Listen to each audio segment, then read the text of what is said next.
Excellent. I am John Bradley and I play Samwell Tarly. Samwell Tarly is the firstborn son of Randall Tarly. Randall Tarly is a great military tactician and a great warrior. He's somebody who always valued physical prowess and a military bearing.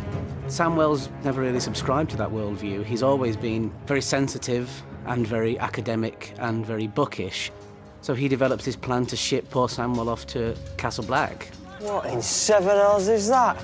It's either go to Castle Black or die at the hands of his father. He can't win. He doesn't have a choice. He has to be there. From that point on, you get a sense of just how reliant Sam is upon John for support. He's the first one to really encounter at close quarters the army of the dead. Without another development that happened in Sam's life in terms of meeting somebody who he feels he can have a protective arm around and somebody he can save, I don't think Sam would have really minded dying. He believes that the Citadel, before he gets there, is a place where he can finally belong. The tragic thing about that whole scenario for Sam is he finds he's just as much an outsider at the Citadel as everywhere else. It's not the thing that he's been searching for all his life. He was sold a lie about it. He thought it was going to be full of progressive thinkers like himself, people who know how important knowledge and academia can be in the great struggle. It's a map of Dragonstone. That's dragon glass. John needs to know.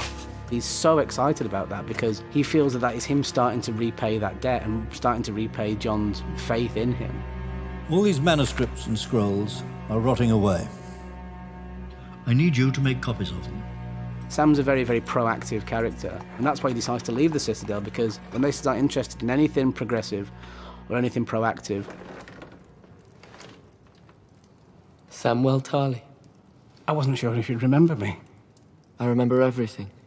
Bran and Sam, although some might say Gilly and Bran, they discover that John isn't a bastard after all. He's the legitimate son of Lyanna Stark and Rhaegar Targaryen, which means, of course, that he is a legitimate heir to the Iron Throne. John isn't really my father's son. He's the son of Rhaegar Targaryen and my aunt Lyanna Stark. His last name isn't really Snow. It's Sand. He's not. Dornish bastards are named Sand. At the Citadel, I transcribed a High Septon's diary.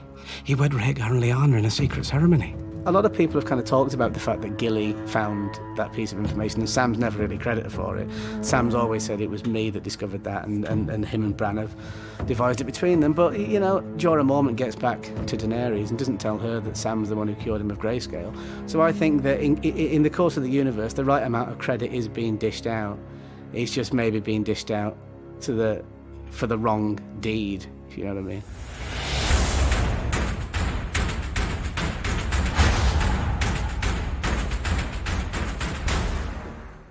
Hey everybody, it's Charlie. Happy Super Bowl Sunday. As I'm posting this, it is Super Bowl Sunday. I'll talk about Super Bowl trailer stuff at the end of the video, but we got to talk about Samwell Tarly and Bran's story during Season 8 and early predictions for Samwell's ending. There are a couple narrative things that they've been setting up, depending on how optimistic you are about how they're going to end things, or if you're in the Ramsay Bolton school of Game of Thrones. If you thought this was going to be a happy ending, then you haven't been paying attention. It always comes back to that. Anytime you wonder how they're going to end things, you always have to remember that quote because it's so important for the story. There's a new round of the Game of Thrones book giveaway. All you have to do to enter is be a subscriber and leave a comment on the video. One of the biggest Samwell questions that still comes up on some of the videos that I post is that early moment of Samwell being the first one to encounter the White Walker at the Fist of the First Men. People still wonder, why did it pass him by? Because they are indiscriminate in their recruitment standards. They'll turn any animal, any human into a white so that it could just be fodder for the army of the dead.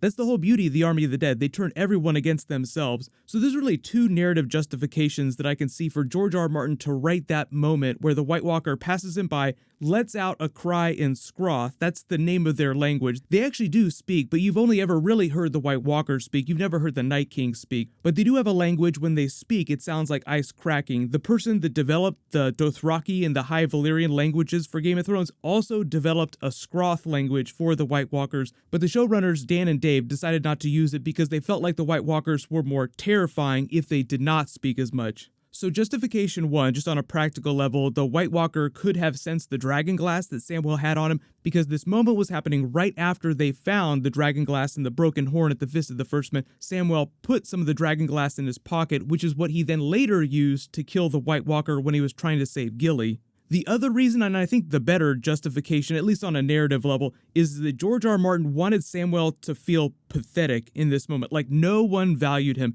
His family didn't care about him. They sent him to take the black. His father, Randall Tarley, would have killed him if he didn't agree to do it, because technically he was the older brother and first in line to inherit everything. So he goes to take the black, the last place where you send criminals that have no other place in the world. You have all these terrible people, really the worst of humanity, with a few exceptions like the Old Bear or Benjen or Jon Snow. So Samwell is at the last place on Earth that's essentially forced to accept him as part of their family. Like, okay, you're one of us now because nobody else cares about us in the world. Then here in this moment, those supposed brothers, family members, just bolt, leaving him to die, knowing there's no way that he can run as fast and keep up. Even their worst enemies, the White Walkers, literally death walking, doesn't want to have anything to do with him, passes him by. So it's all part of his hero arc, because he gets his shit together after the White Walker passes him by. He goes back, he saves Gilly, then kills one of those same White Walkers that passed him by. Then he finds new purpose for living to protect Gilly from the White Walkers, save her baby Little Sam, and warn everyone about the threat of the White Walkers.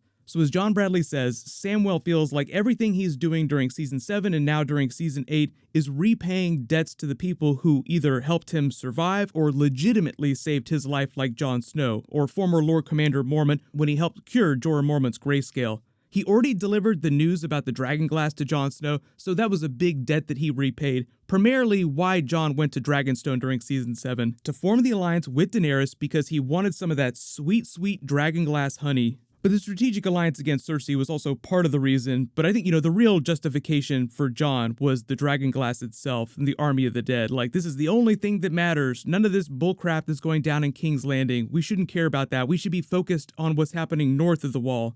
The alliance against Cersei, I think, was just a little extra to help convince the other lords of the North, a common enemy, to make them feel better about a Targaryen. Even though, per Sophie Turner and the producers, most of the lords that stayed at Winterfell during Season 7 while Jon was away are still not really happy about Jon bending the knee or his personal relationship with Daenerys. Now remember, they don't know anything about Jon's true heritage or the fact that he himself is a Targaryen. So really the next step for Samwell and Bran, now that the task of finding the tools to defeat the Night King and the White Walkers have been acquired, is giving Jon Snow the good news about, number 1, not being a bastard, and 2, being a secret Targaryen and the heir to the Iron Throne. So even though he's probably really excited to tell Jon the good news, unlike Bran, he probably would not wait until Jon is sitting at the front of the Great Hall with all the other lords of the North and Daenerys sitting at his side to tell him he's been banging his aunt for the past couple of weeks on the sex boat. But dramatic turns like that, like the record drop moments to end all record drop moments, are just too good to avoid. So if they tell him his heritage during Season 8, it has to be with at least a few big characters in the room listening in, like Jon and Daenerys finding out together at the same time, so that they can both throw up in their mouths in unison and neither one has time to process the information before they react to it. The rest of Season 8 for Samwell is actually pretty simple compared to a lot of the other characters. He's not a fighter. He's most likely going to spend the majority of his time when he's not with Jon Snow actually making plans with Bran Stark, trying to help get more information about the Night King and the White Walkers in preparation for their final battles. So really Samwell's value now is in being the librarian that helps sift through the mountain of information inside Bran's head. He's actually one of the few people that knows the right questions to ask Bran to get Bran to spit out the information that they need.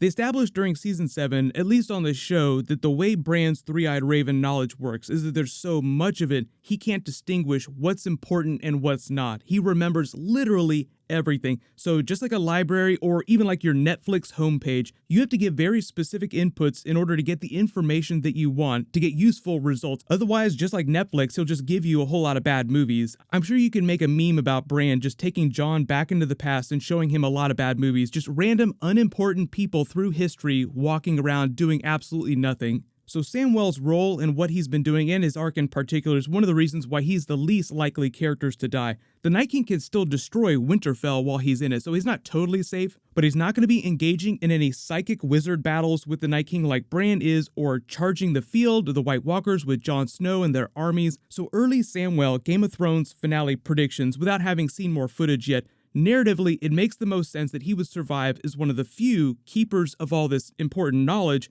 with a more modern sensibility than, say, like the Archmaesters at the Citadel. So one, optimistic ending, whoever lives, Jon Snow or Daenerys, to take the throne, appoints him the new Grand Maester so that Samwell has the power to reform the Citadel, and they bend the rules a little bit so that he can marry Gilly formally and adopt baby Sam. But two, taking things back to Ramsay Bolton. If you thought this was going to be a happy ending, you haven't been paying attention. If you want to be more pessimistic and think that everyone's going to get an unpleasant ending, then Samwell lives, but he doesn't get to be with Gilly and the baby. They defeat the Night King, the realm is saved, but no one wants to listen to him. They all still treat him like he doesn't matter and just kind of push him off to the side. So really, Samwell's ending just depends on how optimistic you think the story is going to end for him.